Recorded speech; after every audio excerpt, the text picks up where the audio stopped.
Praise the lord. దేవుడు మనల్ని ప్రేమించి మనకు మరొక దినాన్ని అనుగ్రహిస్తూ వచ్చారు. అందును బట్టి దేవునికి స్తోత్రం. ఈ ఉదయకాలము దేవుని వాగ్దానం, నీవు ఘనకార్యములను పూనుకొని విజయము నొందుదువుగాక. సో దేవుడు మనల్ని ప్రేమించి దినమంతటి కొరకై ఈ శ్రేష్టమైన ప్రశస్తమైన వాగ్దానాన్ని మనకు అనుగ్రహిస్తూ వచ్చారు. నీవు ఘనకార్యములను పూనుకొని విజయము నొందుదువుగాక. ఉదయకాలము దేవుడు మనకి జ్ఞాపకం చేస్తున్నాడు, నీవు ఘనకార్యములను పూనుకొని విజయం నొందుదువుగాక. సో ఈ మాట సౌలు దావీదుతో సెలవిచ్చినటువంటి మాటలు అనమాట. సో అక్కడ జరిగిన పరిస్థితిని బట్టి మనం ఆలోచించినట్లయితే సౌలు దావీదును పట్టుకోవటానికి తనలో ఉన్న ద్వేషాన్ని బట్టి సో తను రాజుగా ఉండకూడదన్న తాత్పర్యంతో సో సౌలు దావీదును పట్టుకోవాలని తాను తిరుగుచున్నటువంటి సందర్భాలు. అయితే ఆ సమయంలో దావీదుకి సౌలే దొరికినట్లుగా మనం దేవుని యొక్క వాక్యంలో చదవగలం.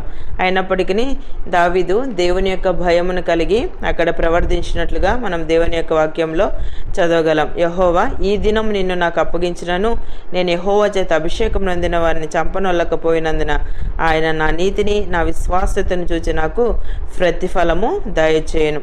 చిత్తగించుము, ఈ దినమున నీ ప్రాణం నా దృష్టికి ఘనమైనందున యెహోవా నా ప్రాణమును తన దృష్టికి ఘనముగా ఎంచి బాధలన్నిటిలో నుండి నన్ను రక్షించునుగా కానీ చెప్పాను. సో ఈ మాటలు సౌలుతో దావీదు సెలవిస్తూ వచ్చాడు అనమాట. అంటే దావీదు దేవునికి భయపడుతూ సౌలును అనేక సందర్భాల్లో దేవుడు దావీదుకి అప్పగించినప్పటికీ దేవుని బట్టి అంటే తనలో ఉన్న భయాన్ని బట్టి సో సౌలును చంపకుండా వదిలివేసినటువంటి పరిస్థితులు మనం దేవుని యొక్క వాక్యంలో చదువుతాం. అయితే సౌలు అయితే దావీదును అనేక మార్లు తను వెంబడిస్తూ వచ్చాడు. అయినప్పటికీ దేవుడు ఎక్కడ కూడా దావీదును అన్ని విషయాల్లో కూడా భద్రపరిచినట్లుగా మనం దేవుని యొక్క వాక్యంలో చదువుతాం. అందుకే సౌలు అంటున్నాడు అనమాట. ఆ విషయాన్ని బట్టి సౌలుతో దావీదు ఆ మాట సెలవిస్తూ వచ్చినప్పుడు, అందుకు సౌలు, దావీదా నాయన, నీవు ఆశీర్వాదం పొందుదుగాక, నీవు ఘనకార్యములను పూనుకొని విజయము నొందుదుగాక అని దావీదుతో అనేను. చూసారా, ఒక శత్రువు దావీదుతో ఈ మాటలు సెలవిస్తూ ఉన్నాడు కదా. ఎంతో శత్రుత్వాన్ని పెంచుకొని దావీదును ఇంకా చంపాలన్న దురుద్దేశంతో తిరుగుతున్నటువంటి సౌలు దావీదు చేసినటువంటి ఆ మంచితనానికి, ఆ మేలుకి సో వెంటనే సౌలు దావీదును ఆశీర్వదించినట్లుగా మనం దేవుని యొక్క వాక్యంలో చదువుతున్నాం. ఉదయకాలము దేవుడు మనకి సందర్భాన్ని బట్టి జ్ఞాపకం చేసే విషయం ఏంటంటే, మనము ప్రభువును పోలి నడుచుకునే వారంగా ఉండాలి. దేవుని యొక్క ప్రేమ మన జీవితంలో మనం కలిగి ఉండాలి. అంటే ప్రతి విషయంలో కూడా మనలో ఉన్న దేవుడు ఘనకార్యములను జరిగించే దేవుడని, మనలో ఉన్న దేవుడు మనల్ని ఆశీర్వదించే దేవుడని మనం ఎప్పుడైతే గ్రహిస్తామో సో మనకి ఎన్ని శత్రు భయాలున్నా, ఎలాంటి పరిస్థితుల మధ్య మనం ఉన్నా దేవుడు వాటన్నిటిలో నుండి మనల్ని తప్పించి ఘనకార్యములను పూనుకొని విజయం పొందినట్లుగా దేవుడు చేసేటువంటి దేవుడు అనమాట. సో ఇర్మియా గ్రంథం 1వ అధ్యాయం 19వ వచనం చదివినట్లయితే, నేను నీకు తోడై ఉన్నందున వారు నీపైని విజయము పొందజాలరు. సో దేవుడే మనకి తోడై ఉంటే మన పైన అది అనారోగ్యమైన శత్రువు ఉండొచ్చు, ఆర్థిక ఇబ్బందులు ఉండొచ్చు, చెప్పుకోలేని సమస్యలు ఉండొచ్చు, రకరకాల పలు పరిస్థితులతో నీ ఉదయకాలం బాధపడుతూ ఉండవచ్చు. దేవుడిని జ్ఞాపకం చేస్తున్నాడు, నేను నీకు తోడై ఉన్నందున వారు నీపైన విజయము పొందజాలరు. సో ఉదయకాలం కుటుంబంలోనే అనేకమైన శత్రువుల మధ్య నువ్వు జీవిస్తూ ఉండవచ్చు, నువ్వు పనిచేసేటువంటి స్థలాల్లో నీ కొలీగ్స్ మధ్య సో రకరకాల పరిస్థితులు నువ్వు అనుభవిస్తూ ఉండవచ్చు. కానీ ఉదయకాలం దేవుడిని జ్ఞాపకం చేస్తూ ఉన్నాడు, నేను నీకు తోడై ఉన్నందున వారు నీపైన విజయము పొందజాలరు. సో 2వ సమూయేలు గ్రంథం 7వ అధ్యాయం 1వ వచనం చదివినట్లయితే, యెహోవా నలుదిక్కుల అతని శత్రువుల మీద అతనికి విజయం ఇచ్చి అతనికి నెమ్మది కలగజేసెను. సో దావీదుని బట్టి యొక్క వాక్యం రాయబడుతూ వచ్చింది. అంటే నలుదిక్కుల కూడా సో దావీదుకి దేవుడు శత్రువుల మీద విజయాన్ని ఇచ్చి నెమ్మదిని అనుగ్రహిస్తూ వచ్చారు. ఆ సమయంలో దావీదు సో దేవుని విషయంలో తను కలిగినటువంటి ఉద్దేశాలు ఆ అధ్యాయంలో రాయబడుతూ వచ్చాయి.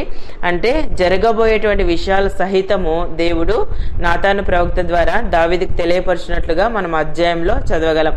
అంటే ఉదయకాలము దేవుడు మనకి నలుదిక్కుల కూడా శత్రువుల మీద మనకి విజయాన్ని ఇచ్చేటువంటి దేవుడు. అంతేకాకుండా మన ఘనకార్యములను పూనుకొని విజయం పొందేలాగా కలుగులాగా చేసేటువంటి దేవుడు, మనకు ఆశీర్వాదాన్ని అనుగ్రహించే దేవుడు. దేవుడు తోడై ఉంటే ఏ శత్రువు కూడా మన పైన విజయాన్ని పొందలేరు. ఉదయకాలం నువ్వు ఎలాంటి పరిస్థితుల్లో ఉండి దిగులు పడుతూ ఉన్నావేమో, ఆలోచిస్తూ ఉన్నావేమో, భయపడుతూ ఉన్నావేమో, నీ యొక్క పరిస్థితులను బట్టి ఈ యొక్క పరిస్థితుల ప్రభావమో అంటే రోజు రోజుకి నిన్ను కృంగుదీస్తూ ఉందేమో, అవి ఎలాంటి బాధాకరమైన సమస్యలైనా, ఎవరితో చెప్పుకోలేని పరిస్థితులైనా ఉదయకాలము నీ పరిస్థితిని ఎరిగిన దేవుడు నాలో ఉన్నాడని నువ్వు గ్రహించి నువ్వు దేవుని దగ్గరికి వెళ్ళి ప్రతి విషయాన్ని నువ్వు దేవునితో నువ్వు షేర్ చేస్తూ ఉన్నట్లయితే దేవుడు తప్పకుండా నీ ప్రార్థన ఆలకిస్తాడు.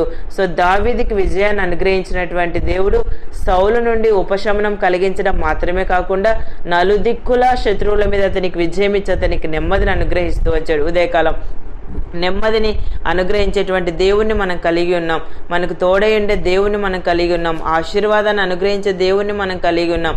అంతేకాకుండా మనము ప్రతి ప్రయత్నాన్ని సఫలం చేసి విజయాన్ని అనుగ్రహించేటువంటి సజీవుడైన దేవుణ్ణి మనం ఉదయకాలం సేవిస్తూ ఉన్నాం. అలాంటి దేవుణ్ణి కనుగొని కూడా నువ్వు ఇంకా నిరాశలో, నిస్పృహలో, కృంగుదలలో బాధపడుతూ ఉంటే ఇప్పుడైనా దేవుని యొక్క వాగ్దానాన్ని బట్టి నువ్వు ధైర్యం తెచ్చుకొని ప్రభు వైపు చూసినట్లయితే దావీదుకి విజయం అనుగ్రహించినటువంటి దేవుడు తప్పకుండా మన జీవితాల్లో మనకు కూడా విజయాన్ని ఆయన అనుగ్రహిస్తాడు. ఉదయకాలం దేవుడు మనకు అనుగ్రహించిన ప్రశస్తమైన వాగ్దానం మన జీవితాలకి అన్వయించుకొని ముందు కొనసాగినట్లు ప్రభు మనందరికీ సహాయం చేయనుగాక.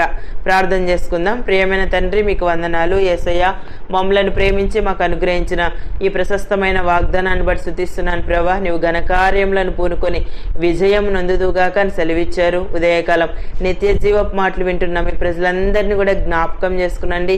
మీ యొక్క విజయాన్ని ప్రభా వారి జీవితంలో మీరు అనుగ్రహించి అన్ని విధాలా సహాయపడుతూ రావాల్సిందిగా ప్రార్థిస్తూ యేసు ప్రభు నామమున ప్రార్థిస్తున్నాను తండ్రి. ఆమెన్.